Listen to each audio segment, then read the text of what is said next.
माय माऊली नमस्कार.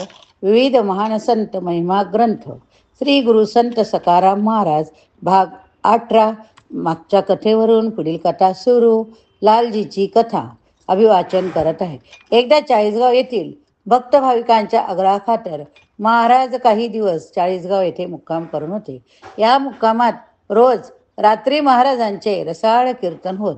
या कीर्तनास असंख्य श्रोते गर्दी करीत. या श्रोत्यामध्ये एक श्रीमंत महिला रोज उपस्थित राहून श्रवण भक्तीचा आनंद लुटत असे. एक दिवस या महिलेने महाराजांची भेट घेतली. आपल्या घरी त्यांना भोजन कीर्तनासाठी येण्याचं आमंत्रण दिलं. या श्रीमंत बाईची भक्ती श्रद्धा पाहून महाराजांनी तिचं निमंत्रण मोठ्या आनंदाने स्वीकारलं.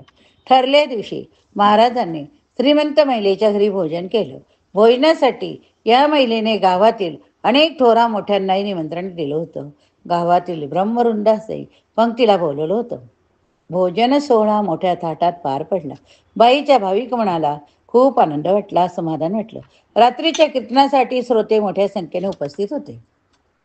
घराचा दिवाणखाना श्रोत्यांनी अगदी गच्च भरला होता. महाराजांनी मग रामकृष्ण हरी रामकृष्ण हरी जय जय रामकृष्ण हरी या नाम गजराने कीर्तनास प्रारंभ केला. महाराज कीर्तनासाठी जेथे उभे होते त्यासमोर नेमके बाईच्या घरातील देवघर होते. या देवघरात असलेल्या लालजी नावाच्या कृष्णमूर्तीला पाहताच महाराजांची दृष्टी या मूर्तीवर खिळून राहिली. त्या मूर्तीच्या लावण्याने लुब्ध झाल्याने महाराजांच्या कीर्तनास उत्तरोत्तर गहिरा रंग भरला. विशेष म्हणजे महाराज कीर्तनी नाचू लागले की लालजीची मूर्ती त्यांच्या सवय नाचू लागली, नाचू लागली. महाराजही मग त्या मूर्तीच्या ठाई सारा जीवभाव ओतून कीर्तन करू लागले. श्रोत्यांना हा सारा प्रकार प्रत्यक्ष दिसत नसला तरी कीर्तनाची अपूर्वाई ते प्रत्यक्ष अनुभवत होते. शेवटी भावभक्तीचा कळस गाठून कीर्तन संपलं. यजमानीनं बाईंनी महाराजांना श्रद्धेने नमस्कार करून कृतज्ञता व्यक्त केली. सदगती अंतकरणाने त्यांना निरोप दिला. महाराज मुक्कामी आले तरी त्यांच्या दृष्टीत साठलेले लालजीची मूर्ती मात्र पळवरच सुद्धा दृष्ट्याआड होईना. रात्रभर असा हा खेळ चालू होता. इकडे त्याच रात्री लालजीने त्या श्रीमंत बाई स्वप्नात जाऊन दृष्टांत दिला. माझी मूर्ती तू सखाराम महाराजांचे स्वाधीन कर, माझी मूर्ती तू सखाराम महाराजांच्या स्वाधीन कर, ती आता त्यांच्या जवळच कायम राहील.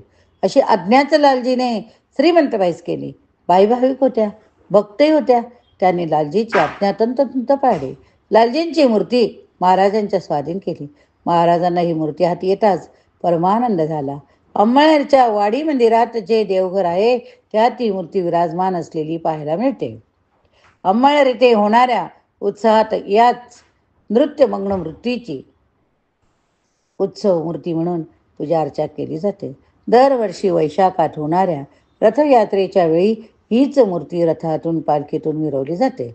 दसऱ्याच्या दिवशी हीच मूर्ती पालखीतून शिमलंगणासाठी नेली जाते. भरजरी पोशाख आणि स्वर्णलंकाराची नटलेली ही कांतिमान मूर्ती पाहताना डोळ्यांना पारणं फिटलं.